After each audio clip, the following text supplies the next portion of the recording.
Miguel apertou o punho ao ver a mensagem no telefone. Vi tudo. Como pôde me trair assim?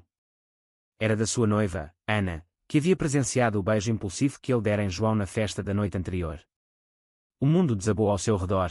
Em questão de horas, sua família conservadora em Porto foi informada, e o pai, um empresário tradicional, ligou exigindo explicações, ameaçando cortar todos os laços. Miguel, aos 28 anos, advogado bem-sucedido em Lisboa, sempre escondera sua atração por homens, mas aquele momento de fraqueza com João, seu amigo de longa data, expusera tudo, deixando-o sozinho no apartamento vazio, questionando se valer a pena. João, por outro lado, acordou com uma ressaca moral. Aos 25 anos, artista gráfico freelancer, ele vivia abertamente sua sexualidade desde a adolescência, mas nunca imaginara que um beijo roubado pudesse causar tanto estrago. Ele e Miguel se conheciam há anos, desde a universidade, onde uma amizade platônica se transformara em algo mais profundo, mas sempre não dito. João havia insistido para que Miguel assumisse quem era, mas agora, vendo as consequências, sentia uma culpa esmagadora. Ele ligou para Miguel, mas a chamada foi direto para a caixa postal. O que eu fiz? Pensou, enquanto caminhava pelas ruas de Alfama, o sol de Lisboa batendo em seu rosto, contrastando com a tempestade interna. A família de Miguel era o pilar de sua vida. Seu pai, Sr. Oliveira, um homem de 60 anos rígido e católico devoto, construíra uma empresa de importação no norte do país, e esperava que o filho seguisse o caminho tradicional: casamento, filhos, sucessão nos negócios. Ana, a noiva, era perfeita no papel, filha de uma família amiga, educada, ambiciosa. Eles estavam noivos há um ano, planejamento de casamento em andamento. Mas Miguel nunca sentira por ela o que sentia por João, uma conexão elétrica, uma compreensão mútua que transcendia palavras. Agora, com a traição exposta, Ana cancelara tudo, e o pai declarara que Miguel era uma desonra. Você não é mais meu filho, dissera ele ao telefone, voz tremendo de raiva e decepção. Miguel decidiu confrontar João. Dirigiu até o estúdio dele em Bairro Alto, o coração boêmio de Lisboa. O trânsito caótico da cidade parecia ecoar sua mente confusa. Ao chegar, encontrou João pintando furiosamente, pinceladas violentas em uma tela abstrata. Porque você me beijou na frente de todos, acusou Miguel, olhos vermelhos de noites sem dormir. João parou, largou o pincel. Porque eu cansei de esconder. Você vive uma mentira, Miguel. Com Ana, com sua família. Eu te amo, mas não posso ser seu segredo para sempre. As palavras pairaram no ar, pesadas como o fado que tocava ao fundo em um café próximo. Miguel sentiu um aperto no peito. Ele amava João também, mas o preço era alto demais. A discussão escalou. Miguel argumentou sobre as pressões sociais em Portugal, um país progressista na lei, casamento gay legal desde 2010, mas ainda conservador em muitas famílias, especialmente no interior. Minha carreira, minha herança. Tudo depende de eu ser normal. João rebateu, normal. Isso é o que te ensinaram. Mas e sua felicidade? Você vai se casar com Ana só para agradar os outros. Eles se encararam, respirações aceleradas. Miguel saiu batendo a porta, deixando João com lágrimas nos olhos. Naquela noite, Miguel bebeu sozinho em um bar no Cais do Sodré, refletindo sobre suas escolhas.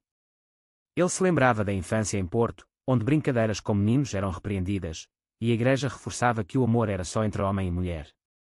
Dias depois, a notícia se espalhou. Colegas no escritório de advocacia cochichavam, clientes conservadores cancelavam reuniões. Miguel sentia o peso do julgamento social, mesmo em uma Lisboa cosmopolita. Ele procurou terapia, mas o terapeuta o confrontou: você está vivendo para os outros ou para si? Enquanto isso, João lidava com sua própria culpa. Seus amigos o apoiavam, a comunidade LGBT em Lisboa era vibrante, com eventos no Príncipe Real, mas ele se questionava se forçara Miguel demais. Uma noite, ele recebeu uma mensagem de Ana: você destruiu minha vida. Ele era meu. João respondeu pedindo desculpas, mas Ana bloqueou. O conflito interno de João crescia, amor versus ética. Miguel decidiu voltar para Porto, enfrentar a família. A viagem de trem foi agonizante, paisagens do Douro passando como memórias borradas. Ao chegar, a casa familiar era fria.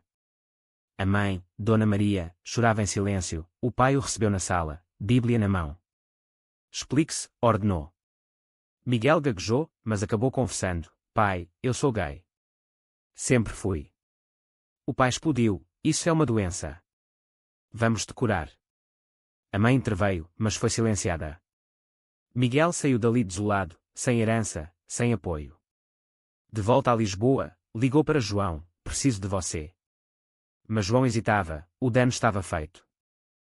A tensão aumentava. Miguel perdeu o emprego, o sócio do escritório citou conflitos éticos.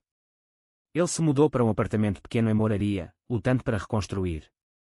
João o visitava, mas discussões surgiam. Você me usou como escape, acusava João. Não, você me deu coragem, retrucava Miguel. Eles navegavam por um relacionamento frágil, marcado por desconfiança. Sociedade ao redor os testava, olhares estranhos em público, comentários online. Miguel se juntou a um grupo de apoio LGBT, aprendendo sobre aceitação. Enquanto Miguel se adaptava à nova realidade, João enfrentava suas próprias batalhas. Como artista, ele dependia de comissões, mas rumores sobre o escândalo afetaram seus clientes. Um galerista cancelou uma exposição, alegando imagem inadequada. João pintava mais, canalizando a dor em telas cheias de cores turbulentas, representando o caos interno. Ele se lembrava da juventude em Setúbal, onde descobrira sua sexualidade aos 16, enfrentando bullying na escola.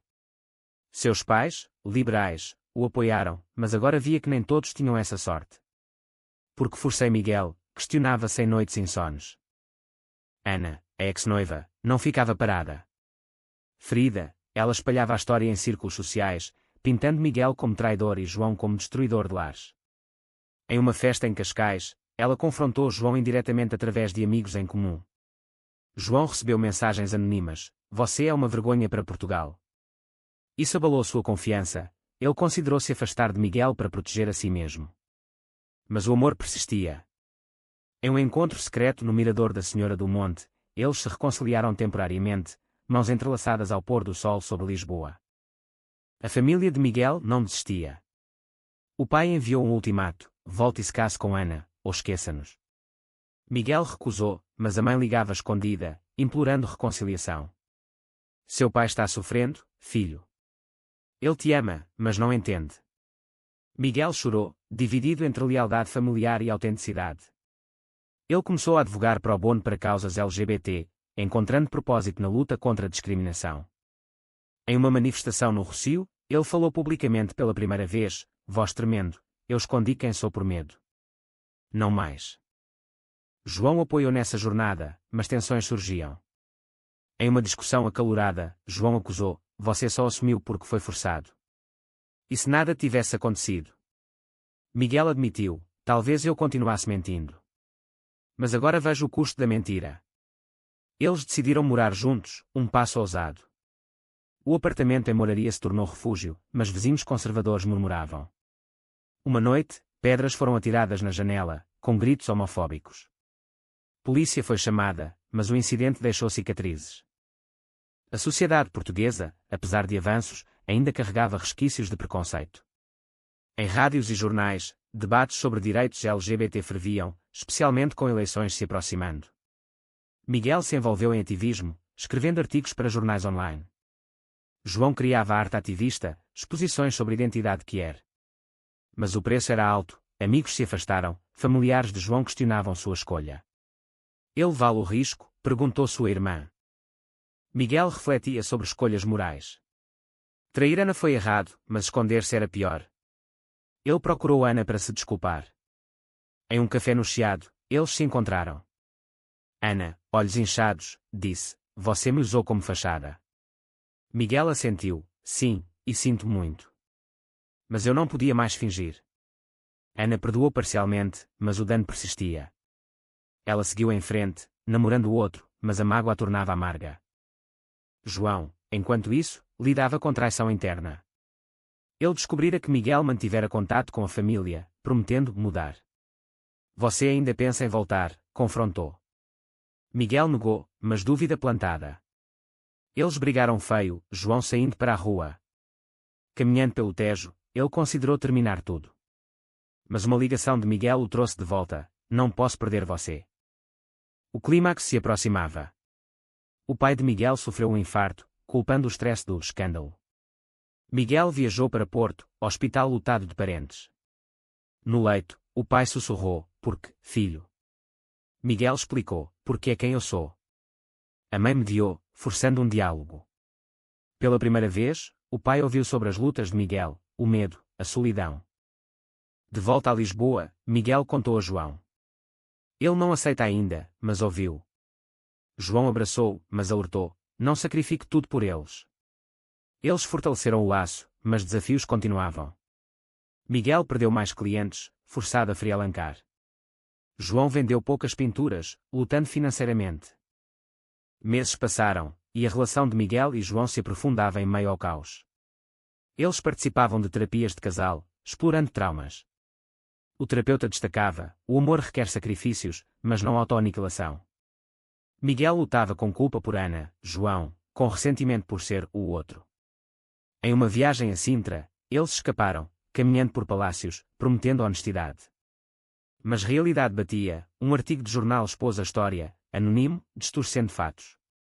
Advogado gay destrói noivado tradicional, lia a manchete. Repercussões foram imediatas. Miguel recebeu ameaças online, João, boicotes à sua arte. Eles se uniram, mas fissuras apareciam. João sugeriu casamento, para mostrar ao mundo. Miguel hesitou, não estou pronto. Discussão explodiu, você ainda tem vergonha. Miguel admitiu medos residuais. João saiu, passando a noite com amigos. No dia seguinte, reconciliação veio com reflexão. Miguel propôs, vamos devagar. Eles se envolveram mais no ativismo, organizando eventos no Lisboa Factory. Ali, conheceram outros casais, histórias semelhantes de rejeição familiar. Isso fortaleceu-os, mas o pai de Miguel piorava, recusando visitas. A mãe implorava, venha sozinho, sem ele. Miguel enfrentou dilema ético, família versus amor. Ele escolheu ir sozinho, mentindo a João. Em Porto, o pai, fraco, disse, se você abandonar isso, eu te aceito de volta. Miguel recusou, não posso abandonar quem sou. Saiu dali, coração partido. Ao voltar, confessou a João. Você mentiu para mim. João sentiu traição. Como posso confiar? A briga foi intensa. João acusou Miguel de covardia, Miguel, depressão excessiva.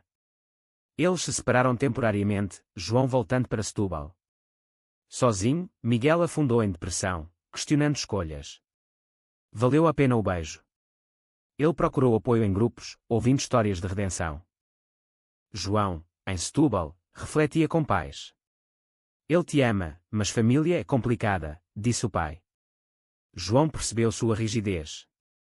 Ligou para Miguel, sinto falta. Reencontro em Lisboa foi emotivo. Eles decidiram terapia conjunta novamente, trabalhando confiança. Sociedade testava-os. Em uma conferência sobre direitos LGBT em Coimbra, Miguel falou, João ao lado. Aplausos, mas protestos conservadores do lado de fora. Pedras voaram, polícia interveio. Ferido levemente, Miguel viu o custo, isso é nossa realidade. Ana reapareceu, agora amiga de um ex-colega de Miguel. Ela enviou carta, entendo agora. Boa sorte. Alívio veio, mas cicatrizes ficavam. Miguel reconstruiu carreira, abrindo firma própria focada em direitos queer. João ganhou exposição internacional, arte vendendo bem. Mas tensão familiar persistia. O pai de Miguel, recuperando, enviou mensagem, venha para o Natal, sozinho. Miguel debateu com João, devo ir. João, só se for honesto. Miguel foi, com João. Chegada tensa, pai ignorou João, mãe tentou mediar. Jantar silencioso, até Miguel confrontar, aceite-nos ou perca-me. Pai explodiu, mas mãe defendeu, ele é feliz assim. Pai saiu, mas no dia seguinte, conversou relutantemente com João. O que você vê nele? João, alguém autêntico. Sementes de aceitação plantadas. O ano novo trouxe mudanças. Miguel e João se mudaram para um apartamento maior em Belém, simbolizando recomeço. Eles adotaram um cachorro, rotina estabelecendo. Mas sombras pairavam, pai de Miguel melhorava a saúde, mas relação frágil. Chamadas esporádicas, progresso lento. Um dia ele aceitará, esperava Miguel. João enfrentava dilemas próprios. Uma oferta de residência artística em Berlim veio, mas significava separação. Vá, incentivou Miguel, mas insegurança crescia. E se nos distanciarmos? Debateu, lealdade versus crescimento. João aceitou, mas com promessas de visitas. Separação de estos. João em Berlim, expondo arte sobre identidade portuguesa quer. Miguel em Lisboa, expandindo firma. Chamadas diárias, mas ciúmes surgiam. Miguel encontrou a ex-namorada em evento, nada aconteceu, mas João duvidou. Você escondeu antes, pode esconder agora. Miguel jurou fidelidade. Retorno de João foi celebratório, mas ajustamentos necessários. Eles discutiram casamento novamente. Sim, disse Miguel. Planejamento começou, família de João apoiando, a de Miguel hesitante. Pai recusou convite, não posso endossar isso. Cerimônia pequena no Jardim Botânico, amigos presentes. Votos emotivos, eu escolho você, apesar de tudo. Festa no Príncipe Real, comunidade celebrando. Mas a ausência familiar doía Miguel. Noite de núpcias, reflexões, paguei caro, mas ganhei liberdade. Pós-casamento, desafios continuaram. Mídia cobriu, advogado gay casa após escândalo. Reações mistas, apoio e ódio. Ataques online aumentaram, forçando-os a privatizar vidas. Miguel defendeu casos de discriminação, João criou série de pinturas sobre aceitação. Pai de Miguel sofreu recaída. No hospital, ele chamou Miguel. Vi as notícias. Você parece feliz. Lágrimas, sim, pai. Reconciliação parcial, não entendo, mas te amo. Mãe abraçou João, bem-vindo à família. Vida estabilizou, mas lições perduravam. Eles mentoravam jovens LGBT, compartilhando histórias. Escolhas têm preços, diziam. Miguel refletia sobre moral, trair foi errado, mas necessário para a verdade. João questionava, e se eu não tivesse beijado? Mas passado moldar a presente. Com o tempo, Miguel e João se tornaram referências na comunidade LGBT portuguesa. Miguel liderava campanhas por leis mais inclusivas, como a adoção para casais gays. João expunha internacionalmente, arte provocando debates sobre sociedade. Sua casa em Belém era ponto de encontro para amigos, discussões sobre preconceito. Mas feridas antigas reabriam. Ana casou, convidando Miguel por cortesia. Ele foi, fechando ciclo. Feliz por você, disse ela. Paz veio. Família de Miguel evoluía. Pai visitou Lisboa, jantar awkward mas progressivo. João cozinha bem, comentou. Aceitação gradual. Eles consideraram a adoção, mas debateram, estamos prontos. Processo começou, burocracia testando paciência. Uma criança de orfanato, Pedro, 5 anos, tocou-os. A adoção aprovada, família cresceu. Desafios com Pedro, escola, bullying. Porque 2 pais? Miguel explicava, amor não tem forma única. João pintava com ele, ensinando expressão. Vida cotidiana misturava alegria e luta. Miguel perdeu caso importante, questionando impacto. João enfrentou crítica artística, muito político. Mas perseveravam. Em aniversário de casamento, reflexão, do beijo é sócia ao lar. Valeu cada lágrima, disse Miguel. História terminava com eles no Tejo, Pedro correndo.